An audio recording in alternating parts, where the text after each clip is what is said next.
जय हिंद दोस्तों, नमस्कार। मैं हूं निरंजन और आप लोग देख रहे हैं इनके सिंघानिया यूट्यूब चैनल। तो आप सभी को बहुत बहुत स्वागत है।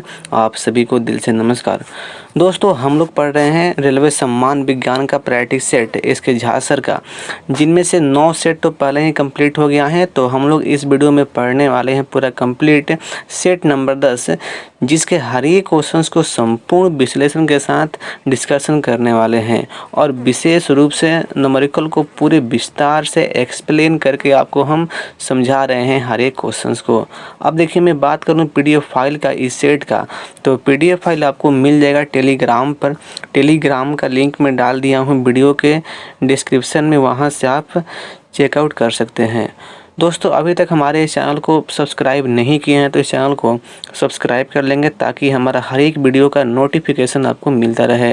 तो चलिए इस सेट को स्टार्ट करते हैं। दोस्तों, इस सेट का पहला क्वेश्चन ये है, देखिए बहुत ही अच्छा प्रश्न है। जल की एक बूंद लाल गर्म लोहे के तवे पर छिटकी जाती है तो बूंद गोलाकार हो जाती है परंतु वाष्पित नहीं होती है, क्योंकि। अब देखिए, ये जो क्वेश्चन है ना, ऐसा घटना हम लोग के दैनिक जीवन में घटा होगा और आप लोग देखे भी होंगे कि यदि तावा जो होता है, तावा गर्म होता है और उस तावे पर पानी की बूंद छिटका जाता है तो जो बूंद होता है ना, बूंद वह वाष्पित नहीं होता है, बूंद गोला का रूप में उस तावे पर बैठ जाता है। तो ऐसी घटना क्यों होती है? अब देखिए दोस्त, इसी का हमें यहाँ पे उत्तर बताना है। तो देखिए, आपको सबसे पहले मैं समझा रहा हूँ। देखिए, जो तावा होता है ना, तावा और उस बूंद के बीच एक सरफेस बन जाती है जलवाष्प का।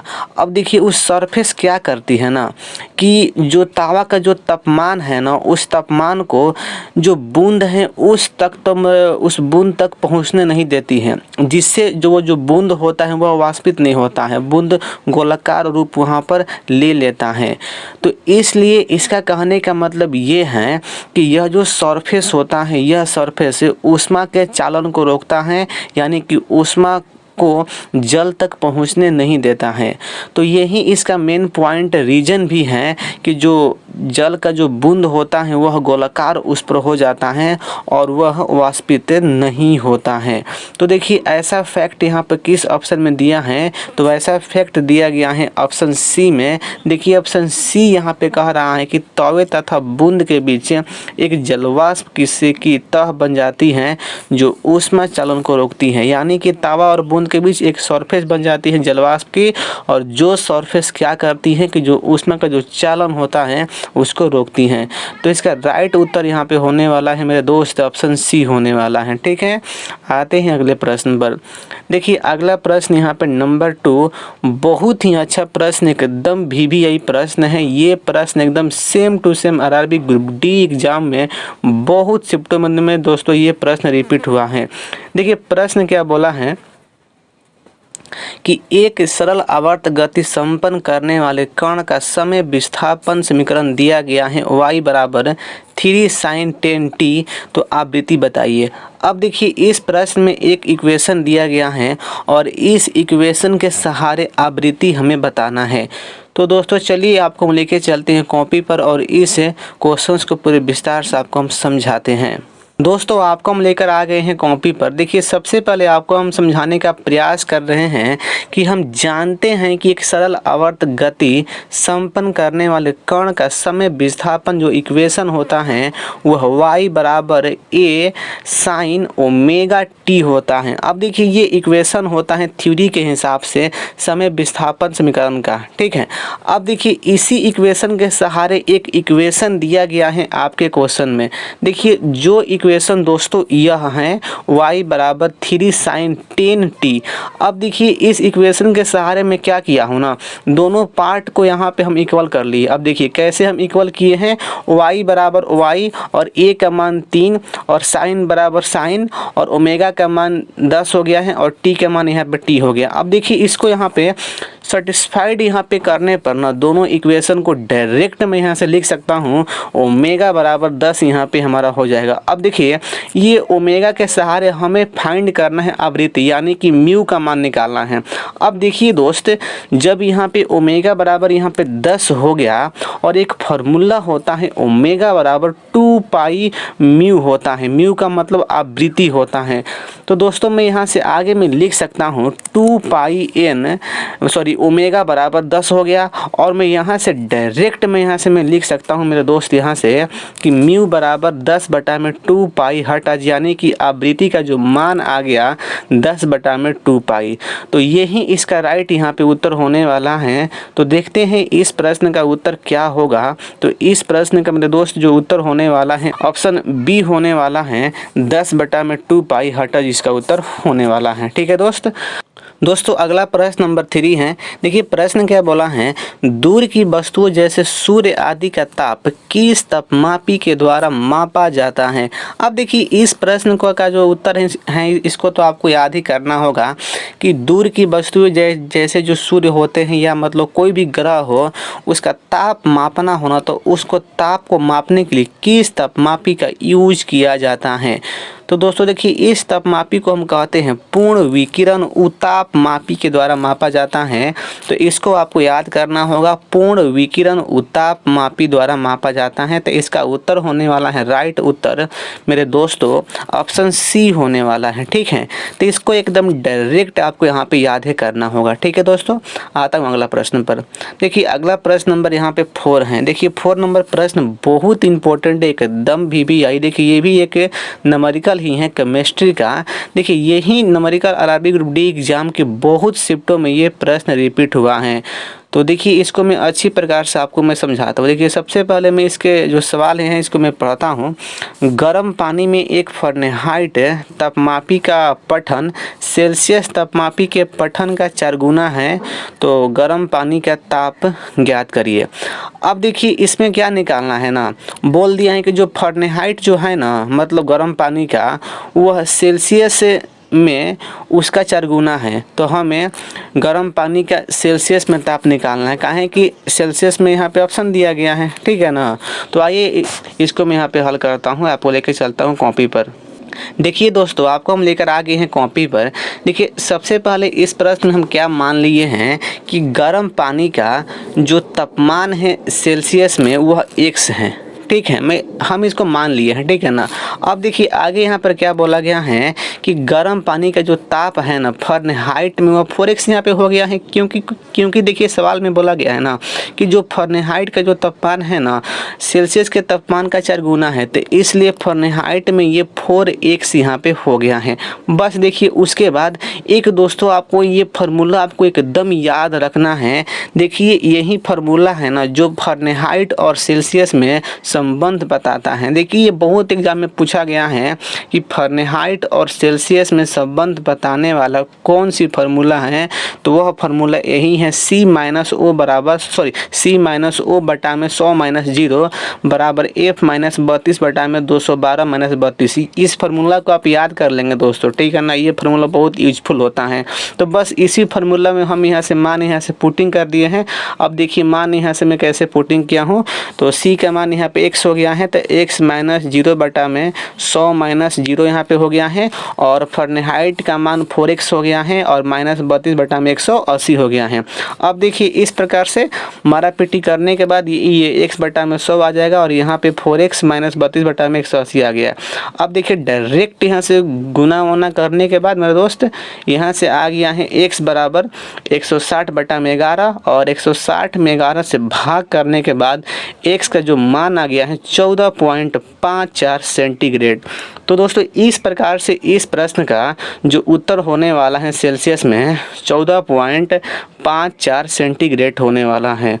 तो दोस्तों इसका जो ऑप्शन होने वाला है ऑप्शन बी 14.54 सेंटीग्रेड। ठीक है ना, तो देखिए जब भी मतलब कुछ भी प्रश्न आए यदि मतलब फ़ारेनहाइट और सेल्सियस में आपसे पूछ दे, तो इसी फार्मूला के माध्यम से आपको यहाँ से फाइंड करना है दोस्तों।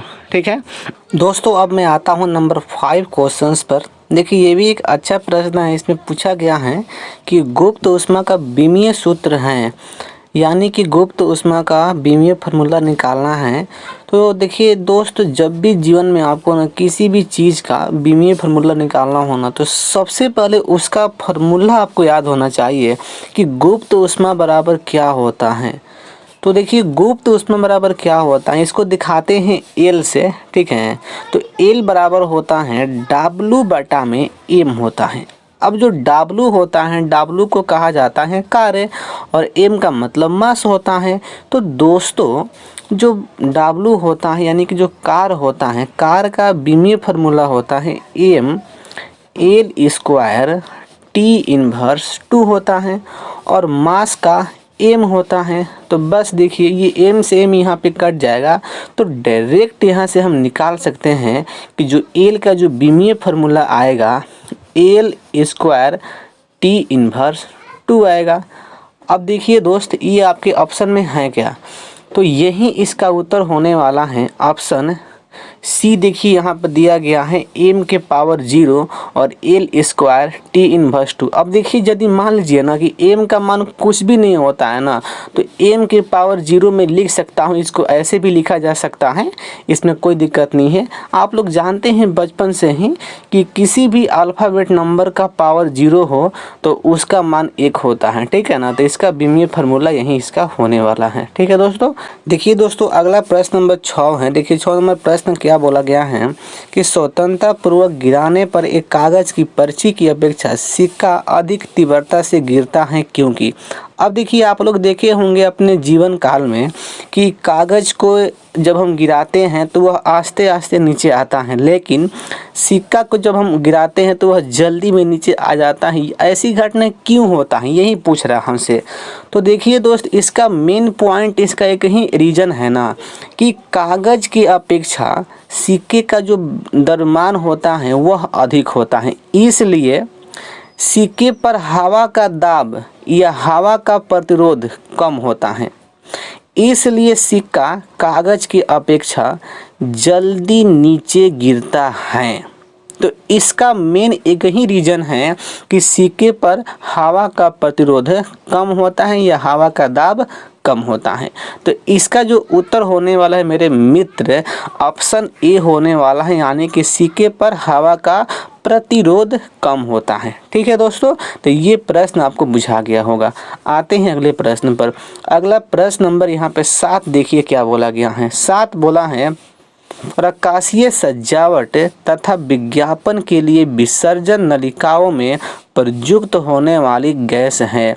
अब देखिए इस प्रश्न को तो आपको एकदम रट जाना है कि प्रकाशीय सजावट और विज्ञापन के लिए जो विसर्जन जो नली होती है ना उसमें नियोन गैस का यूज होता है। आपको एकदम इसको रट जाना है कि उसमें कौन सी गैस का यूज होता है, तो नियोन गैस का उसमें यूज होता है दोस्तों, ठीक है। तो इसका उत्तर होने वाला है ऑप्शन डी यानी कि नियोन। ओके, आते हैं अगले प्रश्न पर। देखिए अगला प्रश्न नंबर 8 क्या बोला है कि एक 100 वाट के लैंप से निर्गत प्रकाश 15 ल्यूमेन प्रति वाट है, तो इसकी ज्योति तीव्रता क्या है। देखिए दोस्त ये जो प्रश्न है ना आरआरबी ग्रुप डी एग्जाम में एकदम मैं खुला खुली बोल रहा हूँ, बहुत शिफ्टों में मैं काउंटिंग में नहीं मैं कर सकता हूँ, ठीक है ना। बहुत शिफ्टों में ये प्रश्न रिपीट हुआ, एकदम सेम डाटा में कोई चेंजिंग नहीं है। तो यह न्यूमेरिकल जो है बहुत इम्पोर्टेंट है मेरे दोस्तों, आपको सीखना बहुत इम्पोर्टेंट है क्योंकि यही क्वेश्चंस डायरेक्ट आपके एग्जाम में पूछे जाने की संभावना है। आइए तब आपको हम सिखाते हैं इस प्रश्न को किस प्रकार से हल करते हैं। दोस्तों देखिए मैं आपको सबसे पहले मैं बताता हूँ कि एक फार्मूला होता है ज्योति तीव्रता बराबर शक्ति गुना ल्यूमेन बटा में 4 पाई होता है। यदि आपको ये फार्मूला याद है ना तो ज्योति तीव्रता का कोई भी न्यूमेरिकल हो तो इस फार्मूला से हल हो जाएगा। अब देखिए इस क्वेश्चन में क्या दिया गया है, शक्ति दिया गया है 100 वाट, तो 100 मैं यहाँ से पुट कर लिया हूँ और ल्यूमेन दिया गया है 15 यहाँ पर, और 4 का 4 हो गया है और पाई का मान 22/7 हो गया है। अब ये 4 से 100 गया 25 बार में, तो यहाँ पे डायरेक्ट यहाँ से हो गया 25 गुना 15 गुना 7/22 हो गया। अब देखिए गुना होना मेरे मित्र यहाँ पे करने के बाद ना ये हो जाएगा 119.31 हो जाएगा। अब देखिए इसी को मैं लगभग में हम लिख दिया हूँ 120 कैंडिला। अब देखिए कैंडिला भाई कहाँ से आ गया, तो ज्योति तीव्रता का यह एक यूनिट होता है, यह एक मात्रक होता है कैंडिला। तो इसलिए मेरे दोस्त इस प्रश्न का जो उत्तर होने वाला है 120 कैंडिला होने वाला है। तो जी देखिए ना आपके ऑप्शन में क्या दिया गया है, आपके ऑप्शन में जो दिया गया है ऑप्शन ए यानी कि 120 कैंडिला। ठीक है दोस्तों, आता हूँ अगले प्रश्न पर। देखिए अगला प्रश्न नंबर 9 यहाँ पे क्या कह रहा है, कह रहा है प्रश्न है कि वाष्प इंजन में उबलते हुए जल का तापमान किस कारण से ऊंच हो सकता है। अब देखिए दोस्त, आपको इस प्रश्न को एकदम याद रखना है जीवन में हमेशा कि जो वाष्प जो इंजन होता है ना, वाष्प इंजन में क्या होता है कि जल को जिस जगह पर रखा जाता है उस जगह को कहा जाता है बॉयलर। यानी कि देखिए बॉयलर में क्या होता है कि जल का तापमान एकदम ऊंच होता है। अब देखिए जल का तापमान ऊंच क्यों होता है, किस कारण से होता है, यह पूछ रहा है। तो दोस्तों आपको ध्यान रखना है कि जल का जो तापमान होता है ना वह ऊंच इसलिए होता है क्योंकि बॉयलर के अंदर जो जल होता है ना उसको ऊंच दाब पर रखा जाता है। अब देखिए ऊंच दाब पर न रखे जाने के कारण बॉयलर के अंदर उबलते हुए जो जल होता है ना उसका तापमान ऊंच होता है। तो इसलिए मेरे दोस्त इसका जो उत्तर होने वाला है ऑप्शन सी होने वाला है, बॉयलर के अंदर उच्च दाब होता है। ठीक है दोस्तों, अब देखिए मैं आगे आता हूँ प्रश्न नंबर 10 पर। देखिए 10 नंबर प्रश्न क्या बोला है कि किसी कण पर किसी दिए गए समय अंतराल के दौरान कार्यशील बल के कारण उस कण पर आवेग मतलब क्या होगा। ठीक है दोस्तों ना, अब देखिए ये तो एक परिभाषा ही है, इसको आपको याद रखना है। ये भी एक छोटा सा थ्योरी है कि देखिए किसी भी कण पर ना दिए गए समय अंतराल के दौरान कार्यशील बल के कारण जो आवेग होता है ना वह संवेग में परिवर्तन के बराबर होता है। यानी कि जो आवेग होता है वह डायरेक्टली प्रोपोर्शनल होता है संवेग के। तो इसका डायरेक्ट यहाँ पे उत्तर होने वाला है ऑप्शन बी, इसका राइट होने वाला है, उसके संवेग में परिवर्तन के बराबर होता है। तो दोस्तों इस प्रश्न को आपको एकदम याद रखना है, एकदम जीवन में हमेशा ये प्रश्न हमेशा रिपीट करता है, तो इसलिए इस प्रश्न को एकदम आपको याद रखना है। ठीक है, कि जो आवेग होता है वह संवेग का समानुपाती होता है। ओके दोस्त, आता हूँ अगले प्रश्न पर। देखिए अगला प्रश्न यहाँ पे 11 नंबर। देखिए दोस्त ये तो प्रश्न एकदम VVI प्रश्न है, वेरी इम्पोर्टेंट। किसी भी एग्जाम के लिए यदि किसी एग्जाम में साइंस से न्यूमेरिकल आता है ना तो यह न्यूमेरिकल तो बहुत बार रिपीट करता है। देखिए बहुत ही अच्छा प्रश्न है। अब देखिए इस प्रश्न को हल करने के लिए एक छोटी सी फार्मूला है, उस फार्मूला को आपको याद है ना तो ये प्रश्न जो है चुटकी में यहाँ पे हल हो जाएगा। देखिए प्रश्न क्या बोला है, एक कार सड़क के मोड़ को 8 मीटर प्रति सेकंड की चाल से पार कर रही है। यदि घर्षण गुणांक 0.4 हो तो कार के मोड़ने की त्रिज्या होगी। अब देखिए इसमें जो कार की स्पीड दिया गया है और घर्षण गुणांक दिया गया है और जी का मान दिया गया है। हमसे पूछ रहा है ना कि कार की मोड़ने की त्रिज्या क्या होगी, यानी कि हमें रेडियस फाइंड करना है इसका। ठीक है, तो चलिए आपको हम लेके चलते हैं कॉपी पर। ठीक है दोस्तों, देखिए दोस्तों मैं आपको लेकर आ गया हूँ कॉपी पर। देखिए सबसे पहले इस प्रश्न में क्या क्या दिया गया है उसको मैं यहाँ पे लिख लिया हूँ एकदम अच्छी प्रकार से ताकि आपको समझ में आ सके। देखिए जो चाल दिया गया है 8 मीटर प्रति सेकंड, उसके बाद देखिए घर्षण गुणांक दिया गया है। अब देखिए घर्षण गुणांक का ना जो संकेत होता है वह माइक्रो होता है, तो ये माइक्रो का सिंबल है, तो माइक्रो बराबर 0.4 दिया गया है। ठीक है दोस्तों, अब देखिए इसके बाद हमसे रेडियस पूछ रहा है और जी का मान दिया गया है 10 मीटर प्रति सेकंड स्क्वायर। अब देखिए ऐसी स्थिति में जो फार्मूला होता है ना चाल बराबर √म्यू गुना आर गुना जी होता है। बस दोस्तों इस फार्मूला को आपको हमेशा याद रखना है, ठीक है ना, एकदम दिमाग में डाल लो दोस्तों। अब देखिए इसके आगे मुझे क्या करना है कि अब मैं यहाँ से पुटिंग वोटिंग कर लिया हूँ। भी का मान 8 दिया गया तो 8 हो गया है और माइक्रो का मान 0.4 हो गया है और आर का आर हमें फाइंड करना है और जी का मान यहाँ पे 10 हो गया है। बस अब मारा पीटी यहाँ से करने के बाद डायरेक्ट यहाँ से हमारा आ गया है √r बराबर 4 आ गया है। अब देखिए इसके बाद नीचे अब ये रूट हटा तो ये 4 का स्क्वायर आ गया, यानी कि रेडियस जो आ गया है 16 मीटर आ गया है। तो इस प्रश्न का जो उत्तर होने वाला है मेरे मित्र, इसका उत्तर होने वाला है ऑप्शन बी यानी कि 16 मीटर होने वाला है। तो देखिए जब भी आपको ऐसा प्रश्न आए तो इसी फार्मूला को आपको अप्लाई करना है, तभी ये प्रश्न सॉल्व हो पाएगा। ठीक है, आते हैं अगले प्रश्न पर। देखिए अगला प्रश्न 12 नंबर है और पूछ रहा है कि एरोसोल हैं। अब देखिए दोस्तों एरोसोल क्या होता है, तो एरोसोल का हल्का सा थ्योरी है, उसको आपको हल्का सा मैं समझा दे रहा हूँ। इसका कोई भी प्रश्न होगा तो आप मार देंगे। देखिए एरोसोल एक प्रकार का ऐसा विलयन होता है, एरोसोल एक प्रकार का ऐसा विलयन होता है। अब देखिए इसके विलयन में क्या होता है ना, कि जो गैस होते हैं, गैस के साथ ठोस या द्रव का विलयन होता है। यानी कि गैस के साथ ठोस और द्रव का जो विलयन होता है, तो उसी विलयन को नो एरोसोल के नाम से जानते हैं। अब देखिए आपके मन में सवाल कि सर आप जब इतना बता दिए तो ये भी बता दीजिए कि एरोसोल भाई कौन कौन होते हैं, इसका एग्जाम्पल क्या होता है। अब देखिए मैं आपसे क्या बोला कि गैस के साथ ठोस या द्रव का जो विलयन होता है उसी को एरोसोल कहते हैं। अब देखिए इस प्रकार से जो एरोसोल हो गया वह दो प्रकार का हो गया। एक तो हमारा हो गया गैस के साथ अच्छा से मैं दोस्तों बता रहा हूँ, गैस के साथ द्रव का विलयन। अब देखिए गैस के साथ ना जो द्रव का जो विलयन होता है ये भी एरोसोल कहलाता है। अब देखिए इसका एग्जाम्पल मैं आपको बताऊं तो इसका एग्जाम्पल होगा जैसे कुहासा। आप लोग देखे होंगे जो कुहासा होता है ना, कुहासा या जो कोहरा होता है यही एरोसोल होता है। और इस प्रकार के एरोसोल में क्या होता है कि गैस के साथ द्रव का विलयन होता है। एक तो ये हो गया। अब देखिए अगला क्या होता है ना, अगला नंबर 2 क्या होता है, तो नंबर 2 होता है गैस के साथ ठोस का विलयन।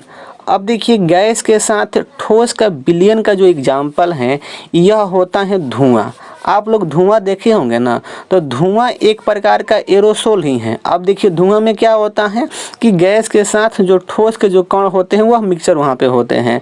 तो इस प्रकार से हमारा एरोसोल का दो एग्जाम्पल होता है, एक तो कुहासा होता है और एक धुआं होता है। अब देखिए इस प्रश्न में हमसे क्या बोला है ना कि एरोसोल हैं। अब देखिए एरोसोल भाई हैं, देखिए ऑप्शन ए दिया गया है कि गैस में विलयन, नहीं ऐसा बात नहीं है। अब देखिए ऑप्शन बी यहाँ पे दिया गया है कि द्रव या ठोस का गैस में विलयन। अब देखिए ऑप्शन सी यहाँ पे दिया गया है कि द्रव या ठोस का गैस में विलयन। अब देखिए दोस्त जानते हो इसमें ना दोनों ऑप्शन यहाँ पे सेम कर दिया गया है, ठीक है ना। तो इसका जो उत्तर होने वाला है ये तो यहाँ पे दोनों होगा, क्योंकि आपको हम पहले ही बता दिए हैं कि जो एरोसोल होता है वह एक प्रकार का ऐसा विलयन होता है जो विलयन गैस में ठोस या द्रव का विलयन होता है। तो बस इसका उत्तर यहाँ पे बी या सी यहाँ पे होने वाला है, क्योंकि दोनों ऑप्शन यहाँ पे सेम कर दिया गया है। ठीक है दोस्तों, आपको ये प्रश्न अच्छी प्रकार से यहाँ पे समझ में आ गया होगा। आते हैं अगले प्रश्न पर। देखिए अगला प्रश्न नंबर 13, ये भी अच्छा प्रश्न है। पूछ रहा है कि हाइड्रोजन सल्फाइड या हाइड्रोजन क्लोराइड की तुलना में जल का उच्च क्वथनांक किसके कारण होता है।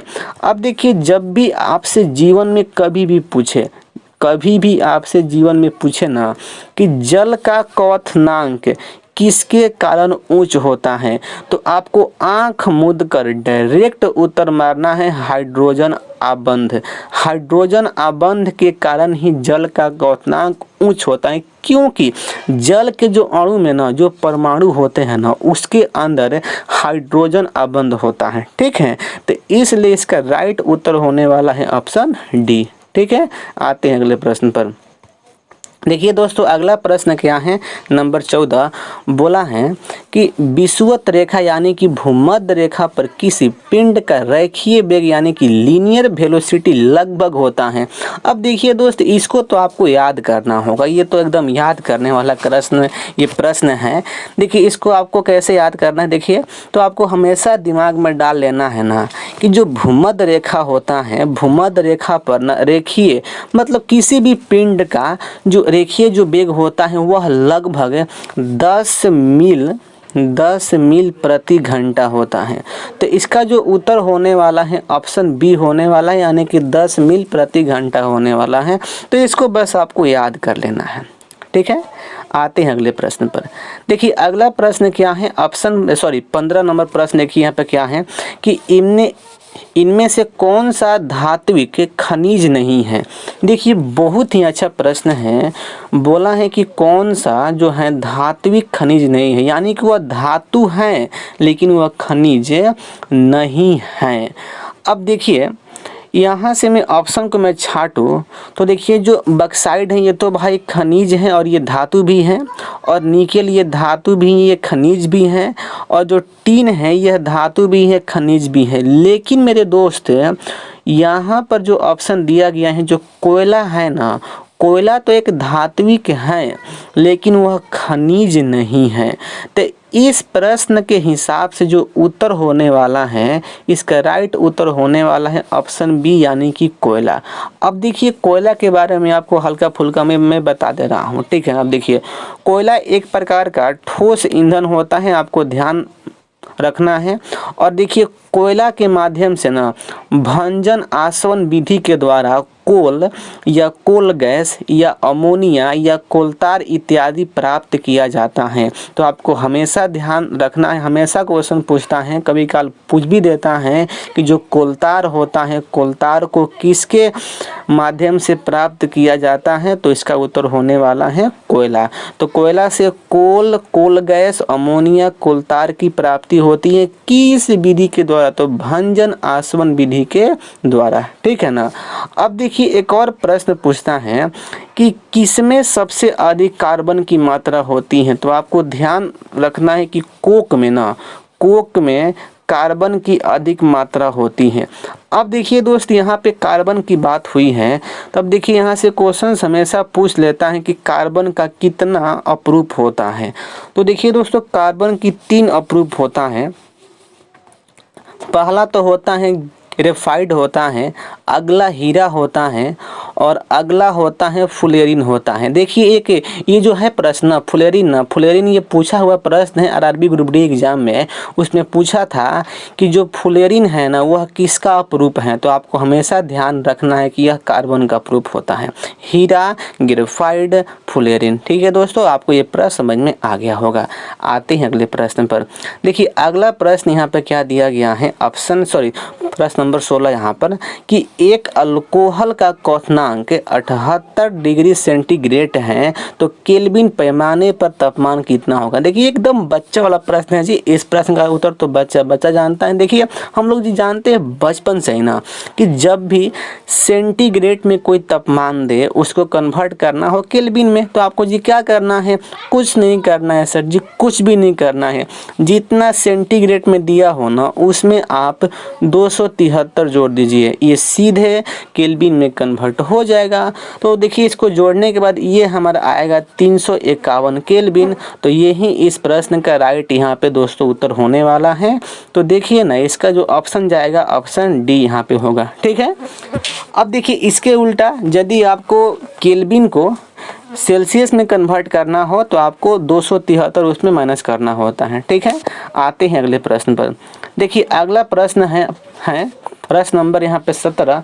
देखिए प्रश्न बोला है कि 4 तत्वों की इलेक्ट्रॉनिक विन्यास नीचे दी गई है, निम्न में से कौन सा इलेक्ट्रो जो है नकारात्मक है, मतलब कौन सा जो विन्यास है वह मतलब गलत है, ये हमसे पूछ रहा है।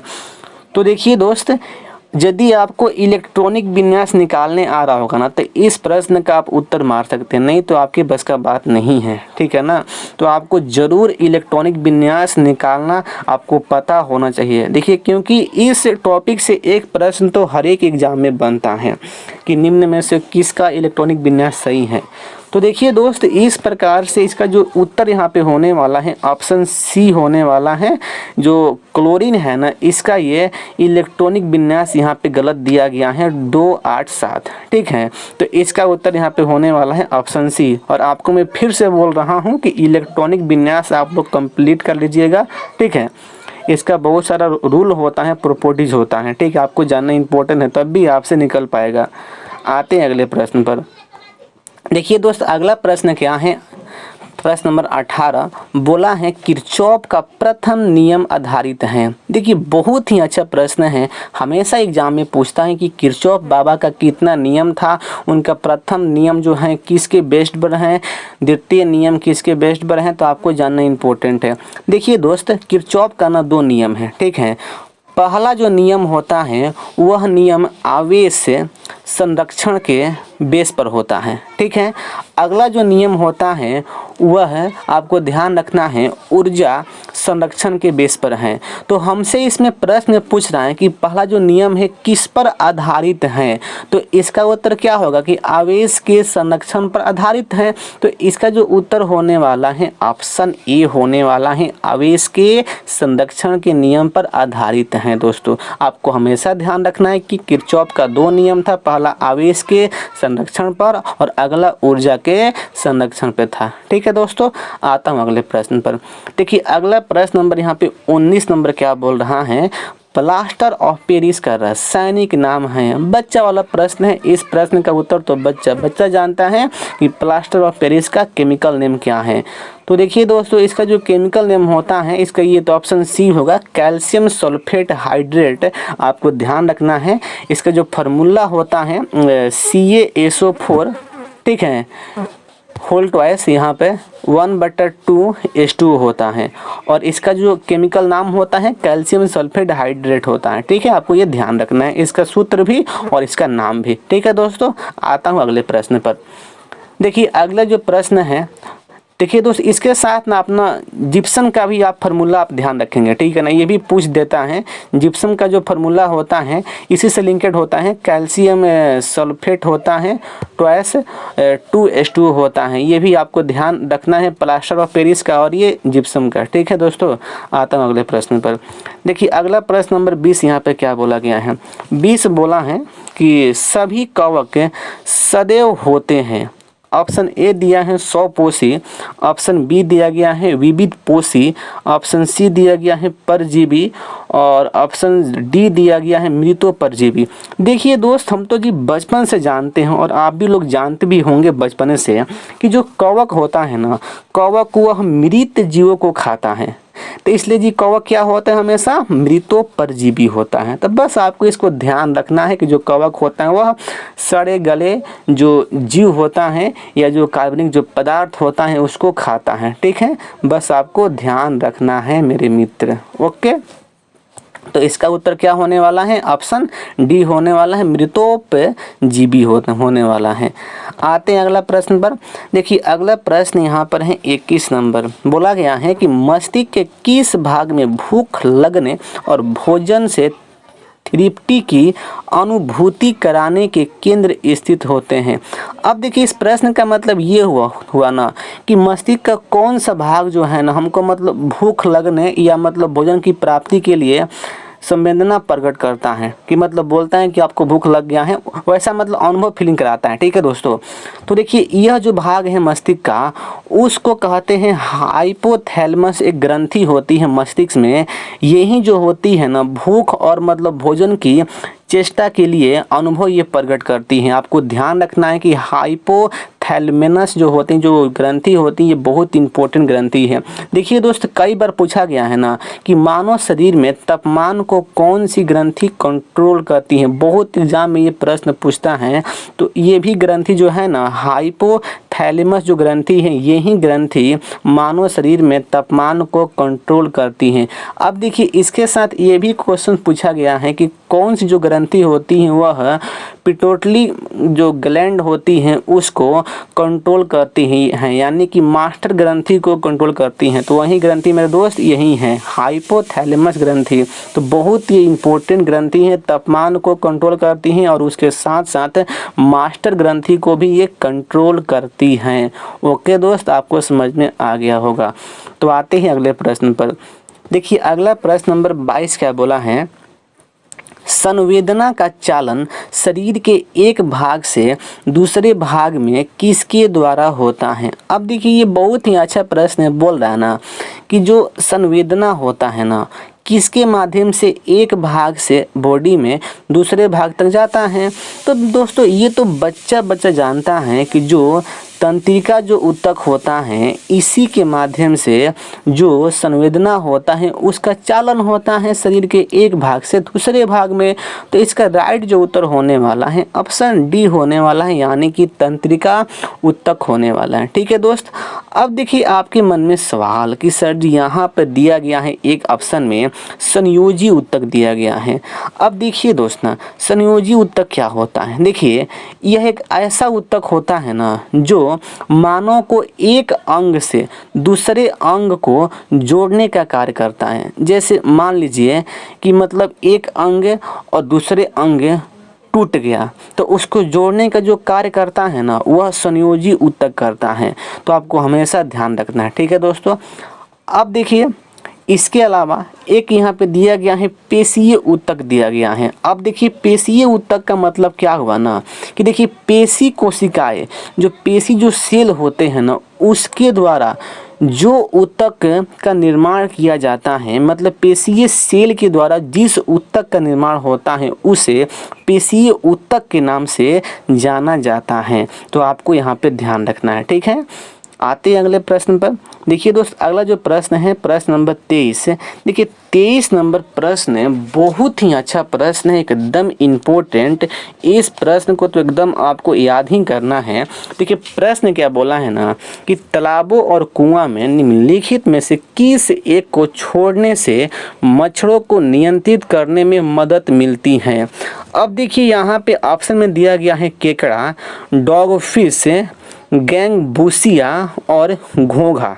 ठीक है, देखिए दोस्तों क्या होता है ना कि तालाबों और कुआं में ना यदि आपको मच्छर को कंट्रोल करना है ना तो उसमें गैंगबूसिया को छोड़ा जाता है। देखिए गैंगबूसिया एक बहुत छोटे मोटे एक जीव होते हैं जो मच्छर को कंट्रोल करते हैं।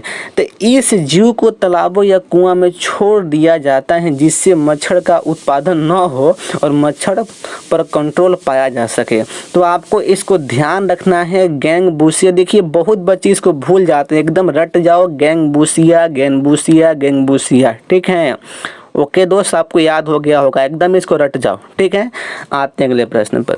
देखिए अगला प्रश्न क्या बोला है 24 नंबर, बोला है कि फूलों वाले किस पौधों में पत्तियों के मार्जिन के दरों में कलियां पैदा होती हैं। अब देखिए ये प्रश्न क्या बोला है ना कि फूले वाले मतलब कौन सी पौधा है जिसमें पत्तियों के मार्जिन के दरों में ना कलियां पैदा होती है, यानी कि पत्तियों के अधिक अपेक्षा में कलियां वहां से निकलती हैं। तो देखिए दोस्तों, तो यदि आपको पौधे का जो प्रकार है ना वह कंप्लीट थ्योरी है तो आप इस क्वेश्चंस का उत्तर आप मार देंगे। ठीक है ना, देखिए इस प्रकार के जो पौधे होते हैं ना उसको कहा जाता है ब्रायोफाइलम। आपको ध्यान रखना है, ब्रायोफाइलम के नाम से इस प्रकार के पौधे को जाना जाता है। तो आपको इसको एकदम याद करना है, इसके अलावा कोई चारा नहीं है। ठीक है, आते हैं अगले प्रश्न पर। देखिए जो अगला प्रश्न है बोला है निम्नलिखित में से कौन सा जो युग्म है ना वह नियत तापी प्राणियों का है। अब देखिए यहाँ पर आपको ध्यान रखना है कि ये नियत तापी प्राणी भाई क्या होते हैं।